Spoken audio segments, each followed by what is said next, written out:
히브리서 13장 5절에서 8절 말씀을 다 같이 봉독하시겠습니다. 돈을 사랑하지 말고 있는 바를 족한 줄로 알라.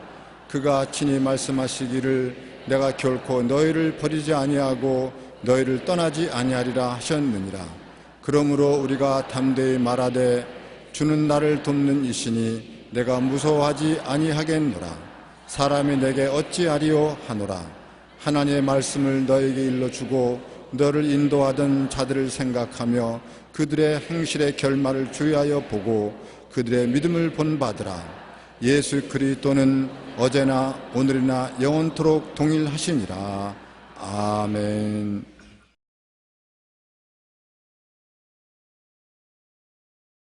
오늘 저는 믿음의 주요 또 온전케 하시는 이인 예수님을 바라보자라는 말씀으로 은혜를 나누고자 하는 것입니다. 우리는 나를 바라보든지 나와 하나님을 동시에 바라보든지 그렇지 않으면 오직 하나님만 바라보든지 선택을 해야 되는 것입니다. 하나님만 바라보는 단호한 결단이 없이는 하나님의 능력을 체험할 수 없을 뿐 아니라 항상 불안하고 불행합니다. 우리가 이 세상에 살면서 사람들은 아무거나 바라보고 사는 것 같지만 그렇지 않습니다. 정말 현실이 위협적이고 어려움에도 불구하고 죽을 각오하고 하나님만 바라보고 희망과 꿈과 믿음을 선언한다는 것은 여간 힘든 것이 아닙니다. 그러나 믿는 자의 위대한 헌신이 여기에 있는 것입니다. 이러한 결단을 하나님은 존경하고 사랑하고 의롭다 하고 기뻐하시는 것입니다. 사람들은 이 세상에 살면서 첫째로 나를 바라보는 삶을 살고 있는 것입니다. 나를 바라보면은 나라는 사람이 시간과 공간과 물질의 제한이 있어 한정된 시계밖에 열리지 않습니다. 내가 나를 바라보고 나를 의지하고 살다면 나의 능력은 한계가 있고 나의 힘은 제한된 힘이기 때문에 여러 가지 어려움에 봉착하면 해결할 수 없는 어려운 고통을 당하게 되는 것입니다. 성경에 보면 빌립은 자기가 처한 입장에서 예수님의 부탁을 계산해보고 불가능을 선언했습니다. 자기의 능력으로 예수님의 부탁을 시행하려고 해보니 도저히 안 되기 때문에 주님 앞에 못한다고 고백을 하게 된 것입니다. 요한복음 6장 1절로 7절에 보면 그 후에 예수께서 디베리아 갈릴리 바다 건너편으로 가심에 큰 무리가 따르니 이는 병자들에게 행하시는 표적을 보았음이라.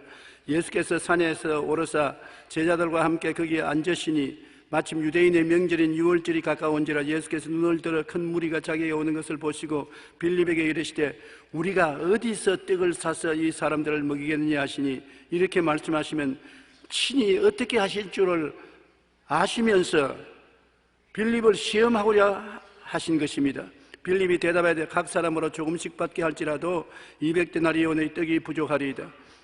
주님께서 빌립을 보고 이 사람들에게 어떻게 먹일고 하면 주님이 아십니다. 주님 시킨 대로 하겠습니다. 나는 주님을 믿습니다 하시면 좋겠는데 자기가 당장 계산해 보았습니다. 남자만 5,000명, 부녀자 기만 명, 조금씩 떡을 줄지라도 200데나리온은 돈이 필요한데 돈도 없고 떡 살 곳도 없고 먹일 수가 없다. 주님 먹일 수가 없습니다. 왜? 자기의 능력을 바라보기 때문에 그런 것입니다. 주님을 모시고 있다는 것을 잊어버린 것입니다. 자기를 바라보면 환경의 노예가 되고 마는 것입니다. 이스라엘 백성이 가데스 바네아에서 가나안 땅에 들어가기 전에 10명의 정탐꾼을 보냈는데 12명 중에 10명은 자기의 노예가 되었었습니다. 자기의 능력을 가지고 모든 것을 보았었어요. 민수기 13장 31절로 33절에 그와 함께 올라갔던 사람들은 이르되 우리는 능히 올라가서 그 백성을 치지 못하리라.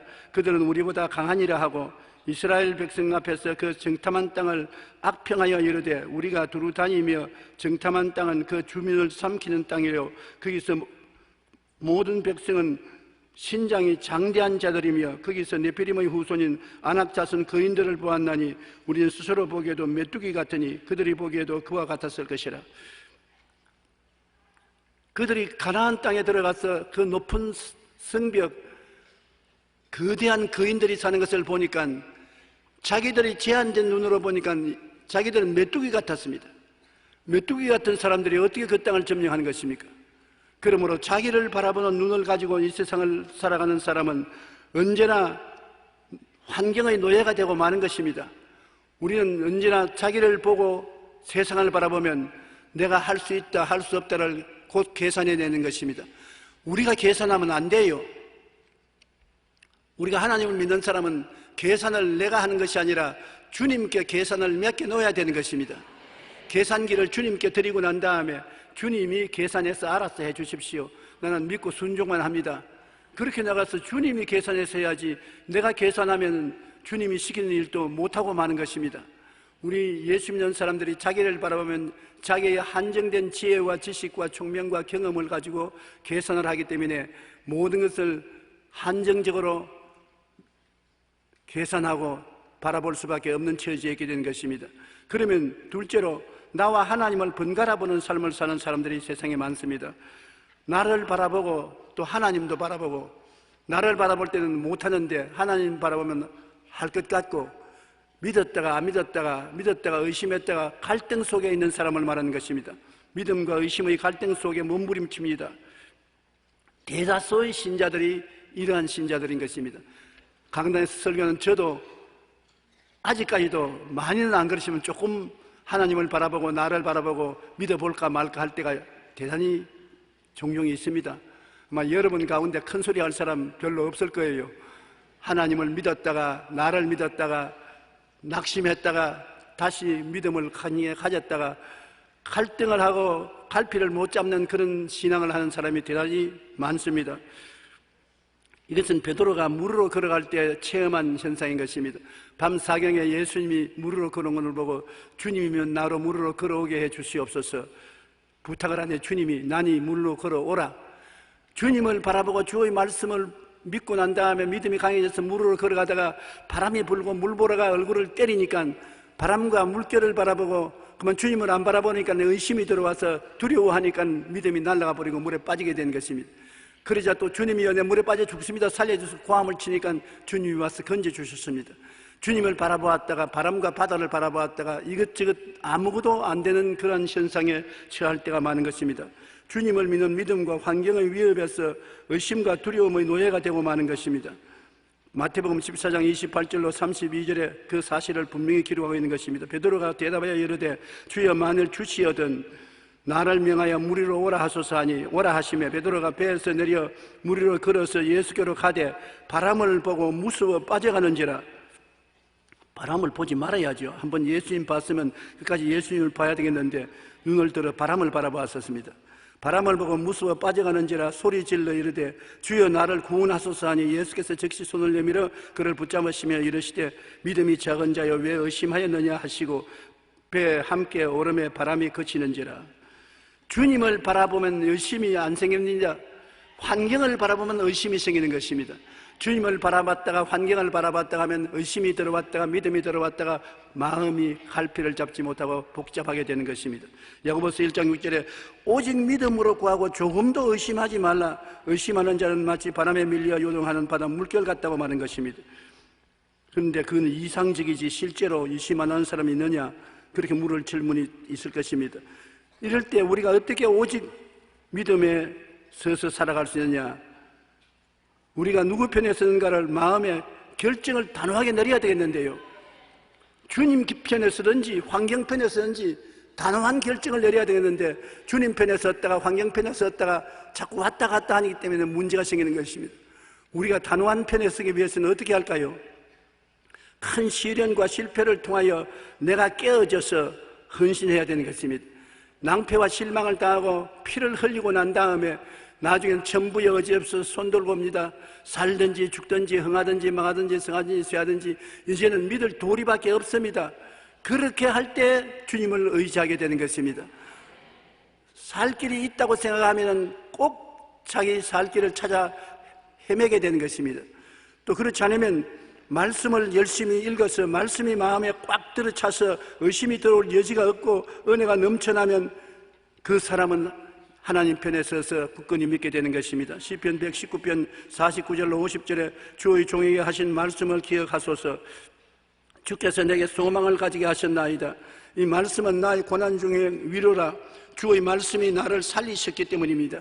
말씀이 고난 중에 위로가 되어서 말씀이 여러분 마음을 점령하는 것입니다. 그러므로 말씀을 많이 외워놓고 어려움을 당할 때 말씀을 외워서 말씀이 마음을 점령하고 지켜주도록 그렇게 하는 것이 대단히 좋습니다.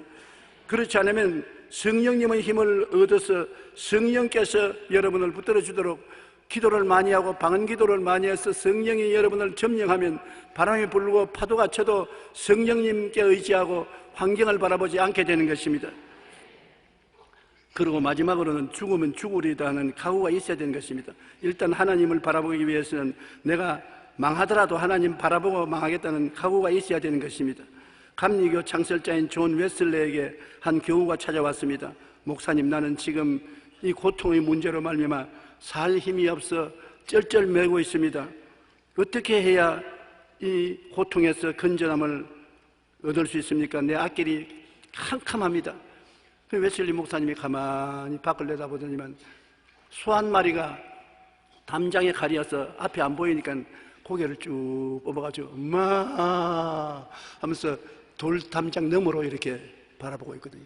돌 담장 너머에는 풀밭도 있고 물도 있고 하니까 바라보고 있습니다. 웨슬리 목사님이 그 사람 보고 저 소를 바라보십시오. 소를 바라보고 왜 소가 목을 쭉 빼들고 담장 건너편을 바라보고 있지요? 글쎄요, 모르겠는데요. 간단하지 않아요. 담장을 통해서는 안 보이기 때문에, 담장보다 키가 커야 되기 때문에 목을 뽑아서 담장 위에 내놓고 푸른 풀밭과 흐르는 물을 바라볼 수 있지 않습니까? 형제분도 그와 같은 것입니다. 형제는 지금 염려, 근심, 걱정, 초조, 절망이 담장이 돼서 앞에 가리워 놓은데 그것만 쳐다보고 있으니까 지금 죽을 지경이고 앞길이 캄캄하지요. 담장 너머로 목을 쭉 뻗어서 하늘을 바라보십시오. 하나님을 바라보면 염려, 근심, 불안, 초조, 절망이 하나님의 은혜 가운데서 녹아지고 마는 것입니다.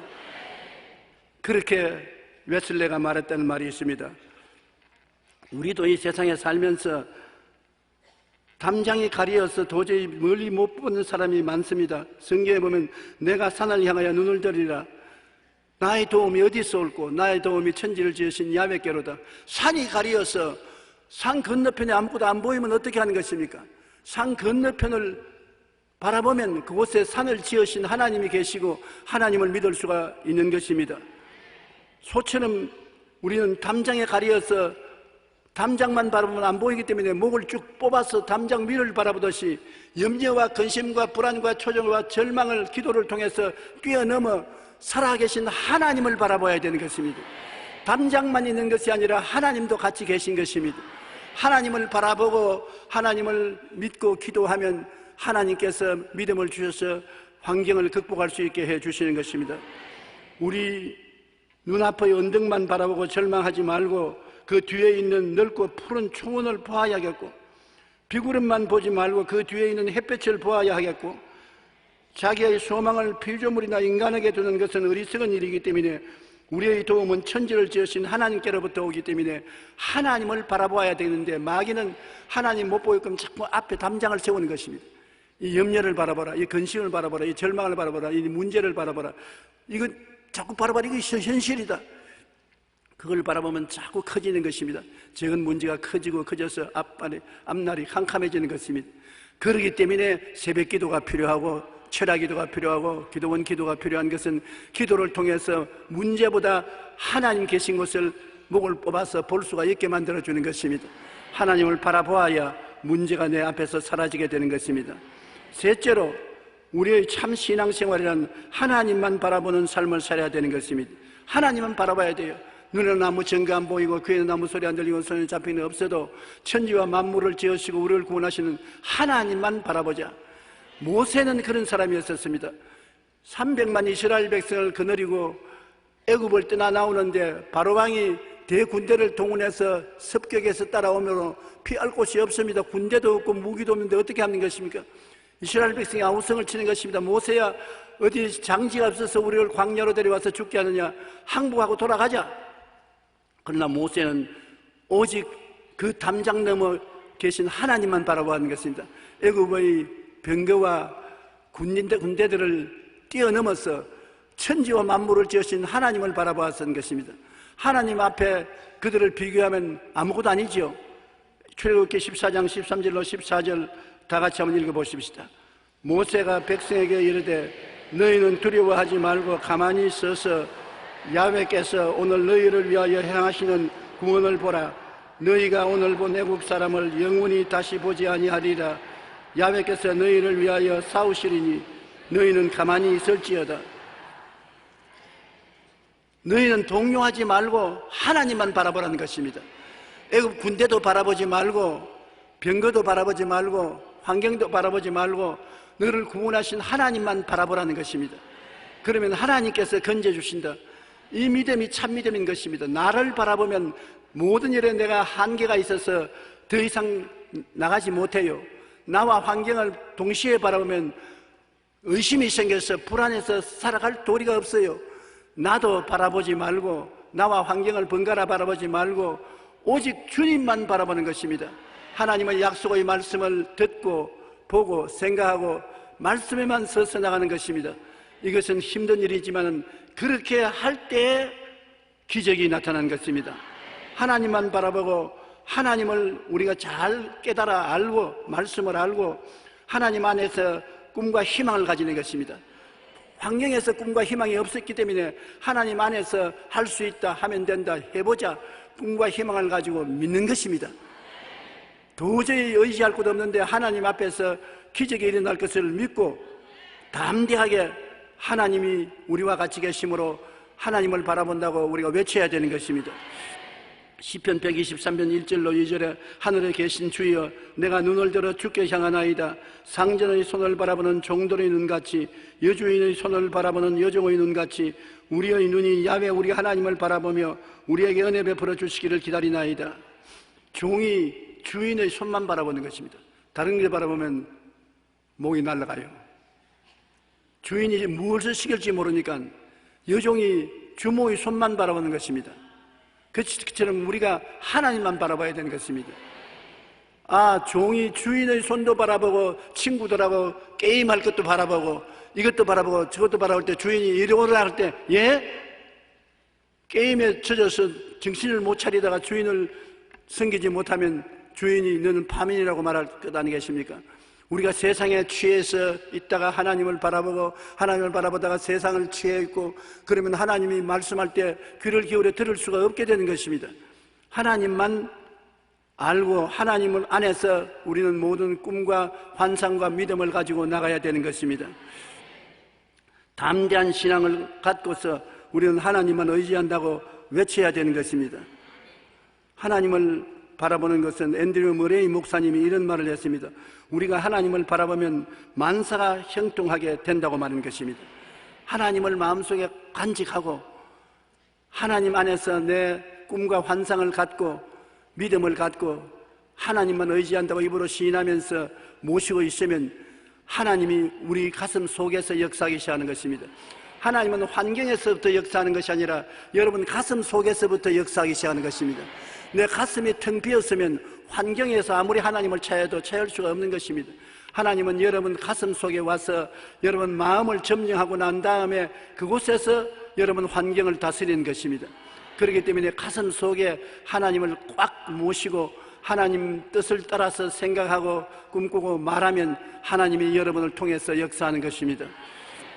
미국의 노먼 빈셀트 필 목사님은 낙심과 불안 가운데 소망을 하나님께 둔다면 반드시 인생의 성공을 경험할 것이라고 말한 것입니다. 낙심과 소망을 바라보지 말고 하나님을 바라봐서 하나님이 마음을 점령하게 해야 되는 것입니다. 우리는 눈을 들어 결코 우리를 버리지 아니하시고 떠나지 아니하시는 영원하신 하나님을 바라보고 이 하나님을 마음속에 모셔야 되는 것입니다. 이것이 바라봄의 법칙의 중요한 것입니다. 나를 바라보고 있으면 내밖에 안 보여요. 내가 뭘 할 수 있습니까? 여러분 뭘 할 수 있어요? 지혜와 총명과 모략과 재능과 지식이 하나님처럼 탁월하지 못하기 때문에 여러분보다 큰 것은 감당을 못하지요. 하나님과 환경은 이것 보고 저것 보고 이것 보고 저것 보면 나중에 눈이 어지러워지고 집중된 믿음을 못 가지지요. 오직 하나님만 바라본다. 환경을 바라보지 않는다. 바람이 불고 파도가 치도 하나님만 바라본다. 그러면 그 하나님의 마음속을 점령하게 되는 것입니다. 무엇을 바라보든지 바라보는 것이 우리 마음을 점령하는 것입니다. 컴퓨터를 끊임없이 바라보고 있으면 컴퓨터가 마음을 꽉 채우게 되고, 게임을 늘 바라보고 있으면 게임이 마음속에 꽉 채우게 되고, 잡지의 스토리만 자꾸 생각하면 잡지가 내 마음을 꽉 점령하게 되고, 하나님 말씀을 늘 생각하고 바라보면 말씀이 마음을 점령하게 되는 것입니다. 마음에 무엇이 점령하는가가 여러분의 환경을 다스리는 것입니다. 지킬 만한 것보다 내 마음을 지켜라. 생명이 그러니 이에서 난다고 말한 것입니다. 그렇기 때문에 우리가 하나님을 바라보는 것은 하나님으로 말미암아 마음이 점령당하는 것을 말하는 것입니다. 바라봄의 법칙이 그렇게 중요한 것입니다. 우리가 아무리 믿음이 안 생기는 것도 하나님을 바라보면 마음이 하나님께 점령되면 믿음이 생겨나는 것입니다. 우리는 눈을 들어 결코 우리를 버리지 아니하시고 떠나지 아니하시는 하나님을 바라보고 영원한 하나님이 나와 같이 계신 것을 의지해야 되는 것입니다. 히브리서 13장 5절로 8절에 그가 친히 말씀하시기를 내가 결코 너희를 버리지 아니하고 너희를 떠나지 아니하리라 하셨느니라. 그러므로 우리가 담대히 말하되 주는 나를 돕는 이시니 내가 무서워 아니하겠노라. 사람이 내게 어찌하리요 하노라. 하나님의 말씀을 너희에게 일러주고 너희를 인도하던 자들을 생각하며 그들의 행실의 결말을 주의하여 보고 그들의 믿음을 본받으라. 예수 그리스도는 어제나 오늘이나 영원토록 동일하시니라. 예수님은 죽었다가 부활하심으로 말미암아 부활 이후에는 시간과 공간을 초월해서 옛날이나 오늘이나 내일이나 똑같이 우리와 같이 계신 것입니다. 그러므로 우리는 눈을 들어 언제나 십자가를 바라봐야 되는 것입니다. 우리가 십자가를 바라보고 십자가의 진리가 우리 마음을 점령하면 그것이 우리 생활에 나타나게 되는 것입니다. 믿음의 주여 온전케 하시는 예수님을 힘차게 바라보고 갈보리 십자가를 바라보고 십자가를 통해서 우리 마음이 점령을 당해야 되는 것입니다. 히브리서 12장 2절에 믿음의 주여 또 온전케 하시는 예수를 바라보자. 그는 그 앞에 있는 기쁨을 위하여 십자가를 참으사 부끄러움을 개의치 아니하시더니 하나님 보좌 우편에 앉으셨느니라. 십자가를 바라보고 십자가의 의미를 마음속에 되새겨야 되는 것입니다. 여러분, 십자가를 바라보고 무슨 꿈을 꾸는 것입니까? 십자가를 바라보면 마음속에 용서의 꿈을 꾸게 되는 것입니다.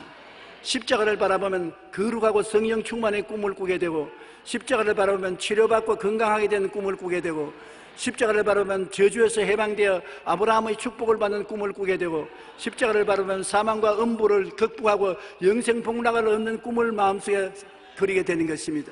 십자가의 보혈은 하나님께서 여러분 가슴 속에 그림을 그리는 붓이 되는 것입니다. 그러므로 십자가를 바라보고 그 의미를 생각하면 여러분 마음속에 확실히 변화된 생각이 마음을 점령하게 되고 변화된 꿈이 마음을 점령하게 되는 것입니다. 십자가를 바라보고 여러분은 구원받은 것을 확신하시기를 바랍니다.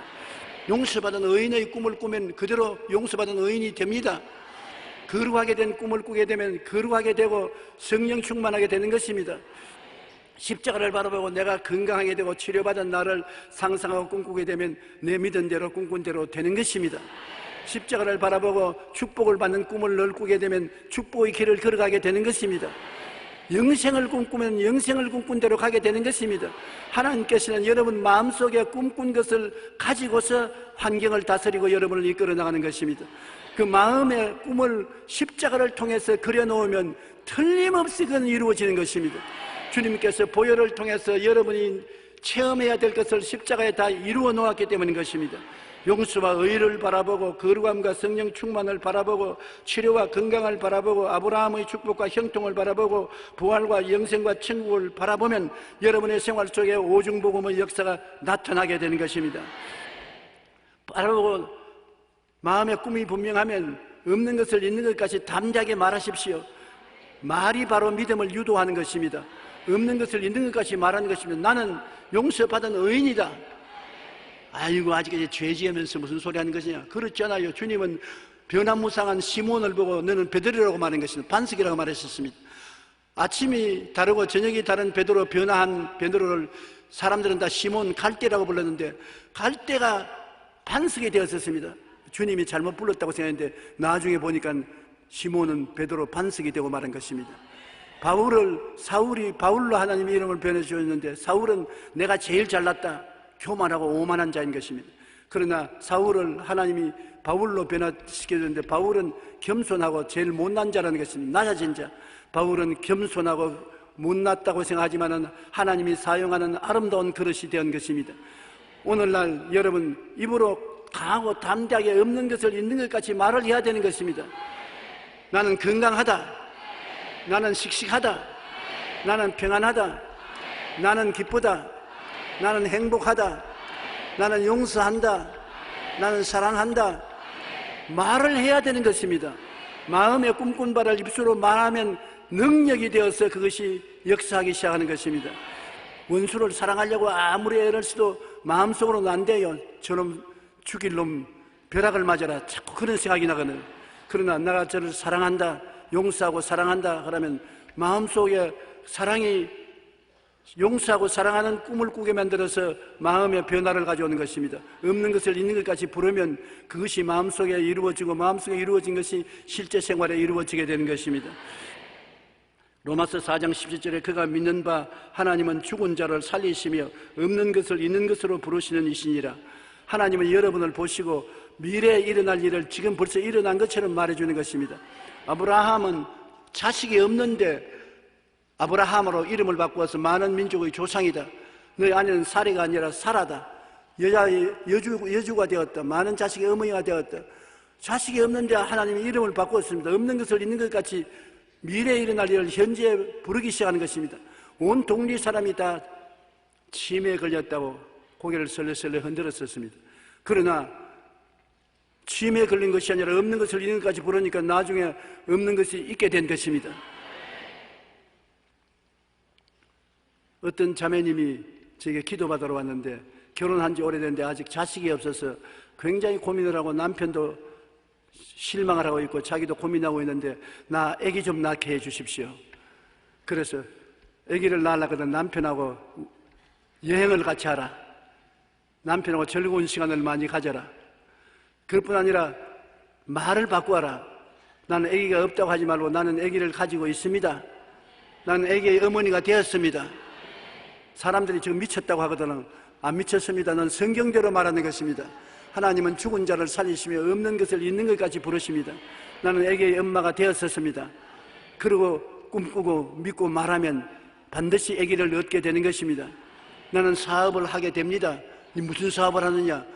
하나님께서 없는 것을 있는 것까지 부르시라고 말씀하시므로 나는 하나님의 뜻을 따라 사업을 하게 되고 돈을 벌게 되고 능력하게 되는 것입니다.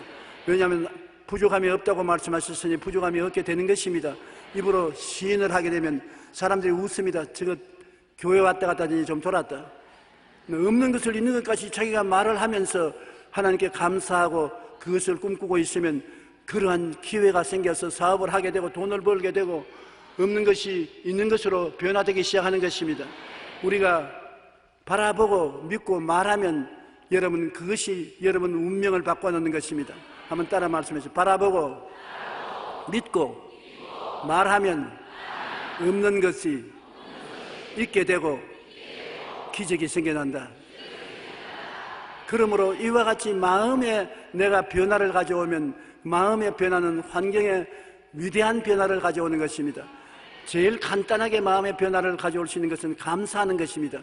감사로 제사를 드린 자가 나를 영화롭게 하더니 그 행위를 옳게 하는 자에게 나의 구원으로 보이리라고 말씀하셨으므로 범사에 감사하면 감사하는 것 이루어지는 것입니다. 내가 옷을 입는 것을 기쁘게 생각해서 새 옷을 입을 때마다 하나님 감사합니다. 새 옷을 주셔서 감사합니다 하면 있는 자에게는 더 준다고 에라 더 가져라 더 좋은 옷을 줄 수가 있는 것입니다. 내가 판잣집에 있으면 하나님 그래도 비를 가리우고 바람을 가리우고 살 수 있는 판잣집을 주시면 감사합니다. 감사합니다. 좀 더 좋은 데 집이면 더 좋겠지만 이것도 감사합니다. 그러면 좋은 집이 생겨나는 것입니다. 내가 수입이 한 달에 300만 원이면 300만 원도 참 감사합니다. 500만 원쯤 되면 더 좋겠지만은 300만 원도 감사합니다. 감사합니다. 그러면 아이 그게 자라서 500만 원이 될 수 있는 것입니다. 감사가 위대한 힘이 있습니다. 좋을 때만 감사하지 말고 안 좋을 때 감사해야 안 좋은 것이 좋게 되는 것입니다. 억지로 감사하는 건 거짓 아니냐? 거짓이 아니라 이것이 치료제요 처방제인 것입니다. 약한 사람은 하나님 아버지 나에게 건강 주심을 감사합니다. 이만해도 감사합니다. 감사합니다는 그 감사한 대로 건강하게 되는 것입니다. 무엇이든지 감사하는 대로 이루어지게 되는 것입니다. 감사는 자기와 똑같은 것을 이루는 하나님의 축복이 실려 있는 것입니다. 감사는 축복을 싣고 오는 하나님의 열쇠인 것을 잊지 마시기 바랍니다. 없는 것을 있는 것 같이 선언하고 감사하는 여러분 되시기를 주님 이름으로 축원합니다. 골로새서 2장 6절로 7절에 너희가 그리스도 예수를 주로 받았으니 그 안에서 행하되 그 안에 뿌리를 박으며 세움을 받아 교훈을 받은 대로 믿음에 굳게 서서 감사함을 넘치게 하라. 그 다음 시편 146편 2절로 5절 우리 다 같이 읽어보십시다. 나의 생전에 야훼를 찬양하며 나의 평생에 내 하나님을 찬송하리로다. 귀인들을 의지하지 말며 도울 힘이 없는 인생도 의지하지 말지니 그의 호흡이 끊어지면 흙으로 돌아가서 그날에 그의 생각이 소멸하리로다.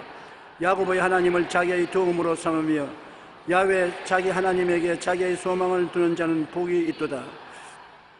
하나님께 소망을 두고 생전에 야훼를 찬양하고 한평생에 하나님을 찬송하고 하나님을 찬양하면은 하나님께서 그 위대한 기적의 역사를 우리를 위해서 이루어주는 것입니다. 노래는 부를 때까지 노래가 아니고 아무리 좋은 노래를 가슴에 간직하고 있어도 불러야 되지요. 안 부르면 안 돼요. 포항에 가서 부흥회를 여는데 오늘 비디오에서 봤지만 제가 첫날 설교를 하고 다음날 김정한 목사님이 하고 셋째 날에 김삼환 목사님이 했는데 나는 찬송을 한 곡조도 안 불렀는데 김삼환 목사님은 무려 찬송을 7곡조나 불렀답니다. 한번 설교에. 그래서 교인들이 찬송을 듣고 좋아했다고 그렇게 말하면서 나의 보고를 하는데 찬송이 아무리 가슴 속에 있어도 불러야 찬송이지 안 부르면 자기 혼자 속으로만 알았지 다른 사람은 찬송인지 모르지 않아요. 그같이 노래는 부를 때까지 노래가 아니고 종은 울릴 때까지 종이 아니며 사랑은 표현할 때까지 사랑이 아니고 축복은 감사할 때까지 축복이 아니라고 말하는 것입니다. 축복은 감사를 해야 축복으로 나타나요. 축복 안 하면 감사 안 하면 축복이 안 나타나요. 사랑도 아무리 사랑합니다 해도 표현을 해야 표현이지 사랑이 되지 표현도 안 하고서 속으로만 사랑하고 있으면 그 무슨 소용이 있는 것입니까? 떡조각 하나라도 가지고 가서 나누어 주면서 사랑합니다 하면 너 떡조각만 지금 사랑하는구나. 증명이 되는 것입니다. 증명이 안 되면 사랑이 아니지요. 우리가 성인이 되면 평균 26,000개의 단어를 알게 된다고 말합니다. 여러분이 사용하는 우리 한국어 단어가 26,000개를 평균으로 사용하게 되는 것입니다. 그 중에 다른 사람을 가장 기쁘게 하는 최고의 단어가 뭐겠습니까? 감사합니다. 하나님을 가장 기쁘시게 하는 인간의 언어도 무엇이겠습니까? 감사합니다. 감사로 제사를 드리는 자가 나를 영화롭게 한다고 말하는 것입니다. 그 행위를 옳게 하는 자에게 하나님의 구원으로 보이겠다고 말하는 것입니다. 믿음의 주여 온전케 하시는 이는 예수님을 바라보고 하나님께 감사하고 찬미하면 우리는 하나님과 함께 있게 되며 행복으로 가는 문이 열리게 되는 것입니다. 매사의 모든 일에 감사하면 모든 염려와 근심과 걱정도 감사의 힘에 의해서 사라져버리고 마는 것입니다. 우리의 눈이 영원하신 하나님을 바라보고 하나님이 마음속에 꽉 들어차고 하나님을 감사할 때 탄식이 변하여 기쁨이 되고 제 대신에 화관을 쓰게 되는 놀라운 구원을 체험하게 될 것인 것입니다. 아프리카의 최남단 남아프리카 공화국은 영국 연방의 자치령으로 오랫동안 백인들의 정권을 쥐고 경제권을 독점하며 백인들만 잘 살았지 흑인들은 엄청난 핍박을 받고 노예 생활을 했는 것입니다. 흑인들이 전체 인구의 70%가 넘지만 그들의 생활은 비참하게 짝이 없었습니다. 흑인 인권 운동을 하다가 백인 정부에 의하여 26년간이나 감옥 생활을 한 넬슨 만델라는 젊은 시절 감옥에 들어가서 백발이 희끗희끗해서 풀려나왔습니다. 한번 생각해 보십시오. 젊은 시절 민권 운동을 하다가 26년간 감옥살이 했으니까 살아남은 것도 기가 막히지 않습니까? 넬슨 만델라가 갇혀있던 감옥을 구경한 적이 있습니다. 겨우 한 평도 안 되는 좁은 방에 겨우 누우면 꽉 들어찹니다. 그런 방에서 26년간을 있었는데 건강을 유지하고 살았단 말입니다. 거의 대다수의 갇힌 죄수들이 병들어 죽었어요. 근데 넬슨 만델라는 살아서 나중에 남아공의 대통령까지 되었었습니다. 어떻게 해서 그렇게 건강해야 되느냐, 그 비법을 자신의 다음과 같이 소개했습니다. 감옥에서 중노동을 하러 갈 때 사람들은 원망스러운 마음으로 질질 끌려갔었습니다. 그러나 감옥에서 자기는 중노동을 하러 매일 끌려나갈 때 하나님 감사합니다. 감옥 좁은 곳에 들어앉아 있는 것보다도 끌려나가서 중노동을 하더라도 저 푸른 하늘을 바라보고 나무를 바라보고 대기에 숨을 쉴 수 있으니 얼마나 복된 일인 것입니까? 감사합니다. 감옥에 들어있지 않고 중노동하러 바깥에 나온 것을 감사합니다. 긍정적으로 생각하고 감사했다는 것입니다. 푸른 하늘을 바라보고 새소리를 들으며 기쁜 마음으로 일한 것이 건강의 비결이었다는 것입니다. 그러니까 디프레스가 안 되고 마음이 기쁨과 즐거움으로 충만하여 건강하고 병을 이기고 살았다는 것입니다.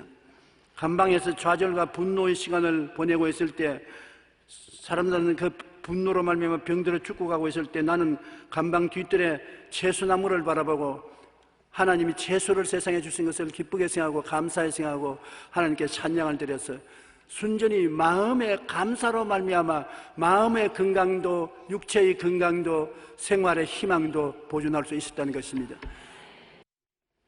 그런 사람이 나중에 남아공의 대통령이 되었어요. 대통령이 되어서 자기 주변에 있는 흑인 참모들이 백인들에게 복수를 하라고 원수를 갚으라고 다 그럴 때 그는 우리 남아공은 무지개 나라다.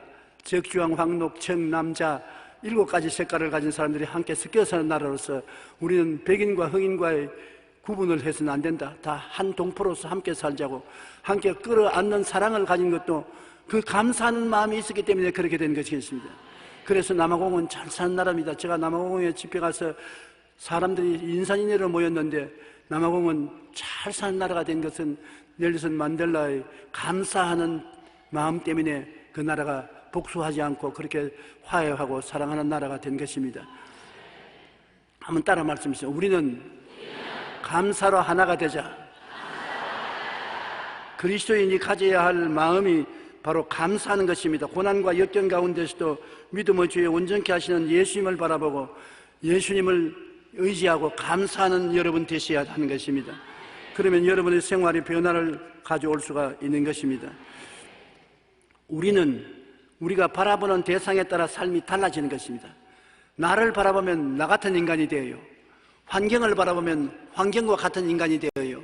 하나님을 바라보면 하나님과 같은 사람이 되고 마는 것입니다. 사람은 그 무엇을 바라보는가가 그 마음을 점령하게 되는 것입니다. 굉장히 중요하지요. 자기만 바라보면 자기 같은 인간 이외에는 안 되지요. 그러므로 아무런 위대한 일을 이룰 수가 없지요. 환경을 바라보면 나쁜 환경에 사는 사람은 거의 나쁜 환경으로 물들어가는 것입니다. 애들이 빈민촌에서 살면 도박하는 것, 술 취하는 것, 깽단 싸우는 것만 바라보게 되면 자라나면서 도박을 하게 되고 깽단이 되고 술 취하게 되는 것입니다.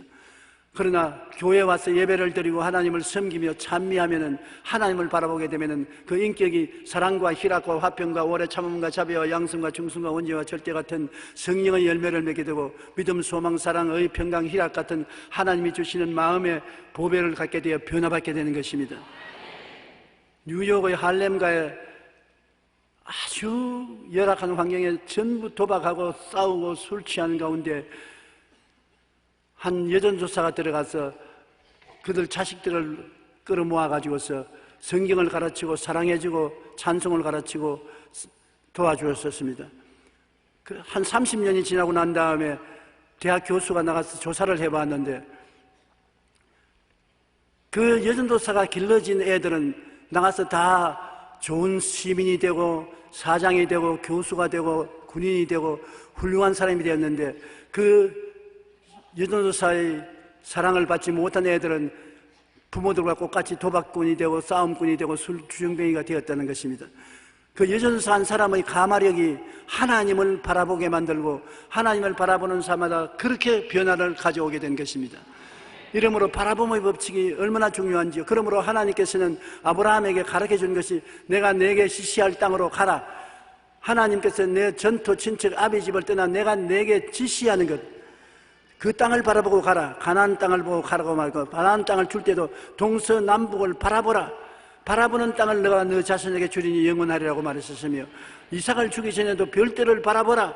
별들을 바라보면 너 자신이 그만치 많을 것이라고 말한 것입니다. 여러분도 오늘 이 시간부터 갈보리 십자가를 바라보십시오. 십자가를 늘 바라보십시오.